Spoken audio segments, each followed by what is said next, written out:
Hello everyone, July 11, 2022. It's about noon out. It's 78 degrees Fahrenheit on it. It's Geo-Rant time, Geo-Rant number 170. And today I'm going to talk about a couple questions that were given to me on my Yellowstone magma chamber nature video, or the nature of magma chambers, linked below. Now, I'm not going to rehash that video. You can go watch it if you want, but there were a couple of really good questions in there. One was, why didn't I talk about the chemical nature of the potential magma under Yellowstone? And the other one was, why didn't I use the word tomography? Even though I showed some graphical, artist interpretations of the magma chambers underground. I used National Geographic's. I did source it. So, yeah. And there's a reason why I don't use that word, tomography, that often, and I'm going to tackle it here. First of all, I have no problem with the word. It appears in professional papers. In geology, that's fine. But in geology, basically, all it means is it's a way to remotely view the interior of the Earth and produce a three-dimensional model. That's key. I know it means other things in medicine. I know it means generally, seeing inside solid objects with like ultrasound or x-rays, producing a 3D picture, all that stuff. I get that. That's fine. And some geologists have even argued that some types of earthquakes are ultrasound, and that's why the word is, I don't care, apply the word however we want, as long as we define it. I just personally don't like the word unless I'm using it for brevity purposes. I need to just say tomography to say three-dimensional model of the interior of the Earth gained by seismology, but I'm not going to say tomography if I'm explaining something. It's just a word I just don't use. Okay, but if, I don't care if people do use it. It's no skin off my nose. So that's why you don't usually hear me say it. Now let's get back to the chemical compositions of the melts. Now, those of you that know that things like rhyolite and basalt are rocks made of minerals, and minerals by definition have to be solid. Now, I'm going to break that here just for the sake of talking about something. I'm going to talk about the magma, the melts, in respect to their chemical composition. Like, if that melt became a rock, what type of rock would it be? I'm going to use that rock type to talk about the melts in this case, all right? So, a magma that, if it cooled today, would become a granite or a rhyolite. Those chemically are the same. I'm just going to use the word rhyolite magma, even though technically that's a word for rock. I hope that was clear. Okay.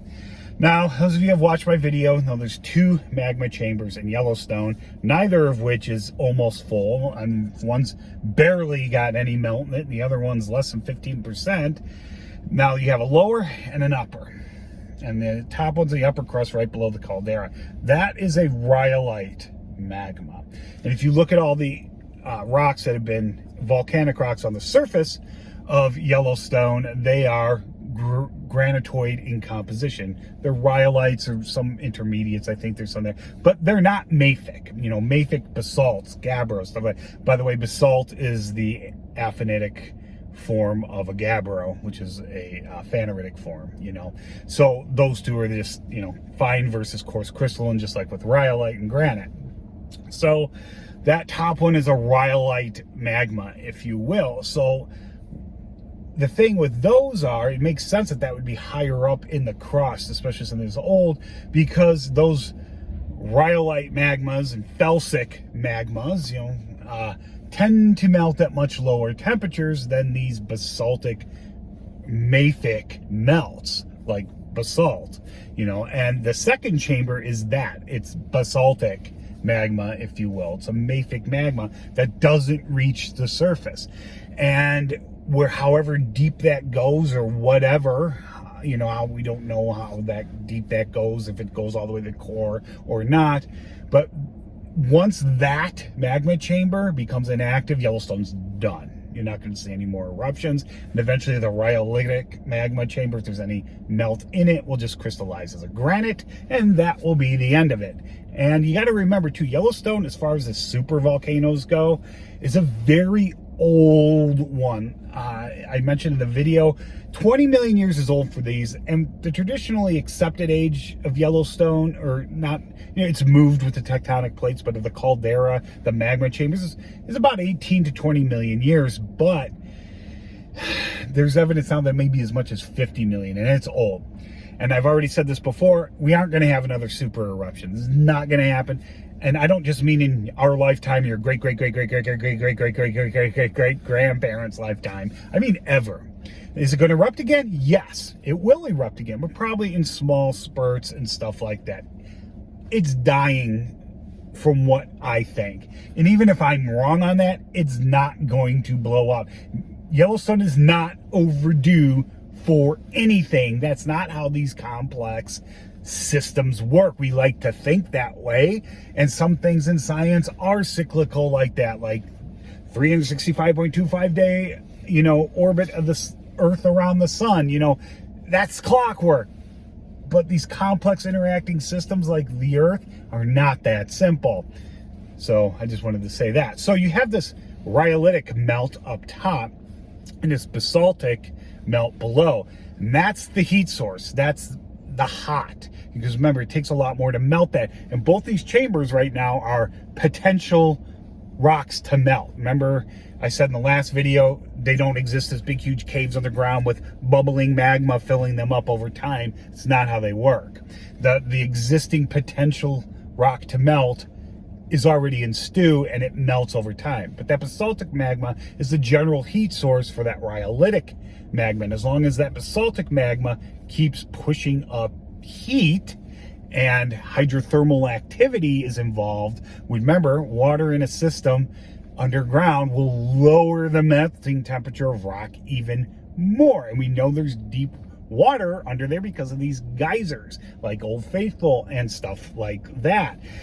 Surface water doesn't seem to really get down those deep. That water is in place for other reasons, which is a whole nother video that I'm not going to talk about here. Okay, so in order for that rhyolitic magma to come up to the surface, it needs to become even less dense, and that chamber needs to become more magmatic than it already is. And that comes from the heat below and the water incorporated into the system, but that takes time. These things are huge in volume. We're talking square kilometers, if not dozens, I forget the exact numbers, and the basaltic one's massive. So this takes time. It's not something that just flip a switch and it's all going to melt because reasons. It's not how chemistry works, okay? You have to apply a heat source pretty fast, but even if you do that, if I have a pot of water on the stove and say it's heating up slowly, I have it turned down, and I suddenly crank it all the way up, it's going to take time for that water to heat up even more. Okay, it's not like I instantly crank it up to a 6 and that water goes from 20 degrees Celsius to 100 degrees Celsius. It's not instantaneous. These things take time, even in that little pot. Okay, so imagine that on a massive scale of dozens, if not hundreds of cubic kilometers. Anyway, I'm getting ranty here, but anyway, that's why I didn't mention the compositions. Oh, I didn't tell you why I didn't mention the composition. I didn't mention the compositions in my video because I didn't feel they were relevant. Okay, not to the nature of the video, which was to explain the nature of magma chambers, because the chemical composition of the melts probably doesn't have much influence. But that's why you have a higher one and a lower one. You got a less dense felsic one that lowers at a lower temperature than the massive basaltic one below, which melts at a higher temperature. And since we don't have any mafic flows on the surface, that doesn't come up. Something's keeping that from coming up. And I think part of the reason for that is that it's dying. Anyway, that's it. If you have any questions or comments, please leave them below, and I hope you learned something.